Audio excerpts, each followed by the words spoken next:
મિત્રોને અમારા જય શ્રી કૃષ્ણ. તમારા બધાનું અમારી ચેનલ વ્રત કથા પંચાંગમાં અમે હાર્દિક સ્વાગત કરીએ છીએ. આજે આપણે શ્રાવણ માસમાં સાકરીયો સોમવારની વાર્તા સાંભળીશું. શ્રાવણ માસમાં જે પ્રથમ સોમવાર આવે તે સોમવારે આ વ્રત કરવાનું હોય છે. એ દિવસે સવારે વહેલા ઉઠીને નાહી ધોઈ શંકર ભગવાનના નામનો દીવો કરી 100 ગ્રામ સાકર લઈ મહાદેવજીના મંદિરે જવાનું. પછી સાકરના 4 સરખા ભાગ કરવા અને કથા સાંભળવી. આખો દિવસ ઉપવાસ કરવો અને પ્રસાદમાં સાકરનો 1 ભાગ સવારે, 1 ભાગ બપોરે, 1 ભાગ સાંજે અને ચોથો ભાગ પ્રસાદમાં વહેંચી દેવો. સાકરિયા સોમવારની વાર્તા આ પ્રમાણે છે. ગામ હતું. એ ગામમાં એક કોઢિયો બ્રાહ્મણ રહેતો હતો. એના આખા શરીરે સફેદ કોઢ નીકળેલો હતો. તો પણ એને પરણવાનું મન થયું હતું. પરંતુ આવા કોઢિયા બ્રાહ્મણને કન્યા કોણ આપે? એક મોટા પંડિત પાસે તે ગયો અને પંડિતને પૂછ્યું, આ કોઢ મટાડવાનો કોઈ ઉપાય કરવો છે? પંડિતજીએ કહ્યું, તું 16 સોમવારનું વ્રત કર તો તારો કોઢ મટી જશે. એણે તો 16 સોમવારનું વ્રત કર્યું. આ વ્રત પૂરું થતાની સાથે જ તેનો કોઢ મટી ગયો અને તેની કાયા કંચન વર્ણી થઈ ગઈ અને તરત જ એ બ્રાહ્મણને કન્યા મળી ગઈ. એના લગ્ન થઈ ગયા અને સુખ ચેનથી દિવસ વિતાવવા લાગ્યો. ત્યાં ચોમાસું આવ્યું.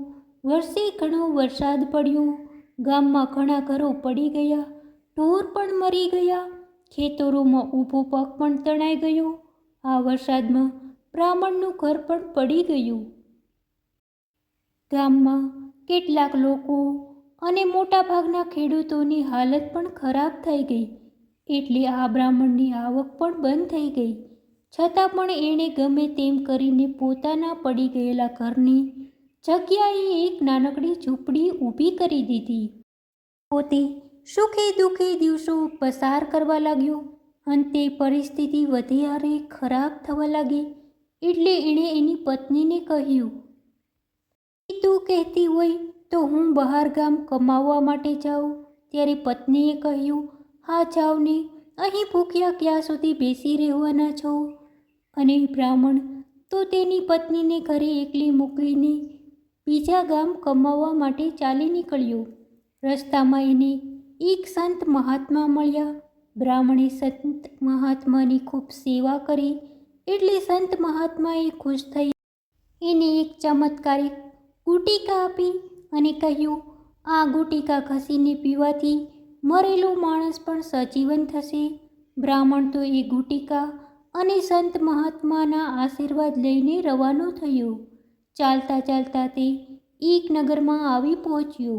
આવીને જોયું તો આખા નગરમાં શોક ફેલાઈ ગયો હતો. તપાસ કરતા તેને જાણવા મળ્યું કે ગામમાં રાજાની રાજકુંવરી આજે સવારે મરણ પામી છે.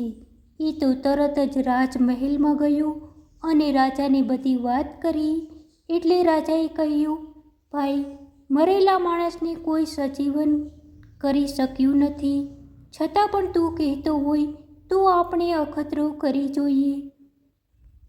ભલે કહીને બ્રાહ્મણે તો નોકર પાસે પાણી મંગાવ્યું અને પાણી આવ્યું એટલે પથ્થર તેમાં ધોઈને પેલી ગુટિકા ઘસી અને રગડો કુંવરીના મુખમાં રેડ્યો. થોડી વારમાં તો કુંવરીના શરીરમાં ચેતન આવ્યું. એ તો સળવળવા માંડી અને આળસ મરડીને ઊભી થઈ. તો સૌની સામું ટગર ટગર જોવા લાગી. રાજા રાણી તો બ્રાહ્મણ ઉપર ખુશ થયા અને બ્રાહ્મણને પોતાના મહેલમાં મહેમાન તરીકે રાખ્યો. ત્યારે આ બાજુ બ્રાહ્મણી બિચારી સુખે દુઃખે પોતાના દિવસો વિતાવે છે. ને પેટ પૂરતું ખાવા પણ મળતું નથી. એવામાં શ્રાવણ મહિનો આવ્યો. ગામમાં જે સ્ત્રીઓ હતી એ બધી સ્ત્રીઓ સાકરિયા સોમવારનું વ્રત કરવા લાગી. આ બ્રાહ્મણીને પણ વિચાર આવ્યો કે હું પણ આ બધી સ્ત્રીઓની માફક વ્રત કરું. એટલે એણે પણ પહેલો સોમવાર શંકર ભગવાનની ભક્તિમાં ગાળ્યો. પરંતુ ઘરમાં અનાજનો દાણો ન હતો એટલે તે એકટાણું તું કરે ક્યાંથી? એ બિચારી ભગવાનનું નામ લેતી લેતી ભૂખી બેસી રહી. એવામાં ગામના નગરશેઠને ઘરે દીકરાનો જન્મ થયો. એણે આખા ગામમાં સાકરના પડીકા વહેંચ્યા. એમાંનું એક પડીકું આ બ્રાહ્મણીને પણ મળ્યું. એણે એકટાણામાં આ પડીકામાંથી થોડી સાકર લઈને ખાધી. વધેલી સાકરનું પાણી કરીને પીધું એટલે એને ટાઢક વળી. એવામાં એ રાત્રે બ્રાહ્મણીને સપનું આવ્યું. સપનામાં મહાદેવજી આવ્યા. મહાદેવજીએ આવીને કહ્યું, હે બ્રાહ્મણી, તે જાણીએ અજાણીએ સાકરિયા સોમવારનું વ્રત કર્યું છે, પરંતુ તું જો આ વ્રત વિધિપૂર્વક કરે તો તને તેનું ઘણું ફળ મળે એમ છે, કારણ કે હું તારી ઉપર ખૂબ જ પ્રસન્ન થયો છું. બ્રાહ્મણીએ કહ્યું, આ વ્રત મારે કેમ કરવું તે મને ખબર નથી.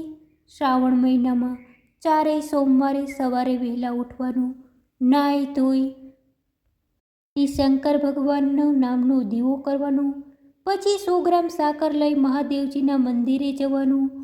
ત્યાં જઈને સાકરના સરખા 4 ભાગ કરવાના. એમાંનો એક ભાગ મહાદેવજીને ચડાવવાનો, બીજો ભાગ રમતા બાળકોને આપવાનો, ત્રીજો ભાગ પ્રસાદ તરીકે પોતે રાખવાનો અને ચોથો ભાગ નદી તળાવમાં પધરાવી દેવાનો. વળી તે દિવસે નકરડો ઉપવાસ કરવાનો. જ્યારે તરસ લાગે ત્યારે સાકરનું પાણી પીવાનું. એ દિવસે મહાદેવજીની કથા સાંભળવાની અને સાંભળતી વખતે જય મહાદેવજી એમ હોકારો દેવાનો. પછી સાંજ પડે ત્યારે મહાદેવજીની પૂજા કરવાની. ત્યારબાદ આરતી ઉતારવાની. રાતના જમીન ઉપર શેતરંજી પાથરીને સૂઈ રહેવાનું. આ રીતે 16 સોમવાર સુધી વ્રત કરવાનું અને છેલ્લા સોમવારે વ્રત પૂરું થાય એટલે એની ઉજવણી કરવાની. ઉજવણીમાં 1.25 શેર ઘઉંનો લોટ લેવાનો, એમાં 1.25 શેર ઘી અને 1.25 શેર ગોળ નાખી બધું ભેગું કરવાનું અને એના કુલ 4 લાડુ બનાવવાના. એમાંથી એક લાડુ મહાદેવજીને ધરાવવાનો, બીજો લાડુ બાળકને આપવાનું, ત્રીજો લાડુ પ્રસાદ તરીકે વહેંચી દેવાનો અને ચોથો લાડુ પોતાના માટે રાખવાનો. પણ રાત પહેલાં આ બધું કામ પતાવી દેવાનું હોય છે. બીજે દિવસે લાડુ વધવો જોઈએ નહીં.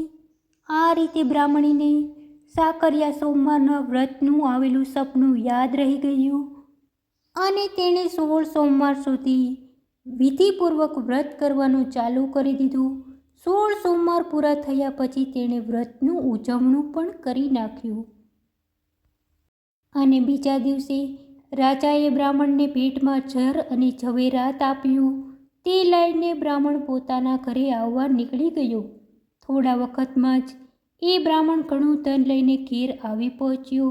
ઘેર આવ્યા પછી બ્રાહ્મણીએ એના પતિને સાકરિયા સોમવાર વ્રતની વાત કરી.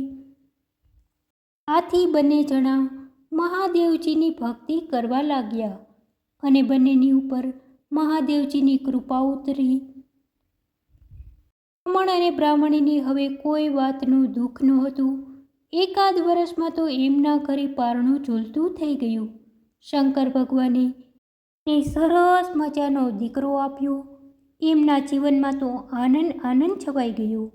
હે મહાદેવજી, આ બ્રાહ્મણીની સાકરિયા સોમવારનું વ્રત જેવું ફળ્યું તેવું વ્રત કરનાર સૌને ફળજો. કથા સાંભળનાર, કથા વાંચનાર આમની મનોકામના પૂર્ણ કરજો. તેના ઉપરથી દુઃખ હોય તો તેને દૂર કરજો. તેને તમામ જીવનની ખુશી આપજો. બોલો મહાદેવજીની જય. મિત્રો, તમને અમારો આ વિડીયો સારો લાગ્યો હોય તો અમારા વિડીયોને લાઈક કરી, શેર કરી અમારી ચેનલને સબસ્ક્રાઈબ જરૂર કરી દેજો. અમારા આવનારા વિડીયો જોતા રહેજો. જય મહાદેવ, જય શ્રી કૃષ્ણ.